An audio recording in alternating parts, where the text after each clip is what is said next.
Mount Zion matriculation மேல்நிலைப்பள்ளி புதுக்கோட்டை. 3ஆம் வகுப்பு தமிழ். மாணவர்கள் அனைவருக்கும் வணக்கம். மாணவர்களே, இலக்கணம் பக்கம் 35 இணைச்சொற்கள் அப்படிங்கிற தலைப்பில் பயிற்சிகளை பார்க்க போகிறோம்.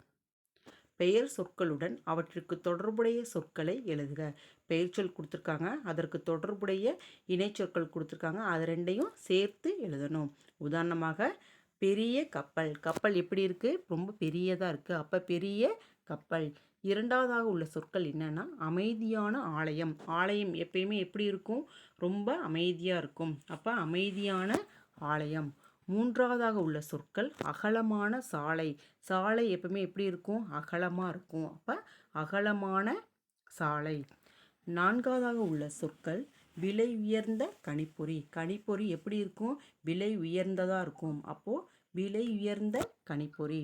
ஐந்தாவதாக உள்ள சொற்கள் உப்பான கடல். கடல் தண்ணி எப்பவுமே எப்படி இருக்கும்? உப்பாக இருக்கும். அப்போ உப்பான கடல். ஆறாவதாக உள்ள சொற்கள் உயரமான கட்டடம். கட்டடம் எப்பயுமே எப்படி இருக்குது? ரொம்ப உயர்ந்ததாக பெரியதாக இருக்குது. அப்போ உயரமான கட்டடம். ஏழாவதாக உள்ள சொற்கள் புகழ்பெற்ற எழுத்தாளர். எழுத்தாளர் எப்பவுமே எப்படி இருப்பாங்க? ரொம்ப புகழ்பெற்றவங்களாக இருப்பாங்க. அப்போ புகழ்பெற்ற எழுத்தாளர். சரி மாணவர்களே, இந்த வகுப்பில் இணைச்சொற்களை பற்றி நம்ம பார்த்தோம். அடுத்த வகுப்பில் பார்க்கலாம். நன்றி மாணவர்களே.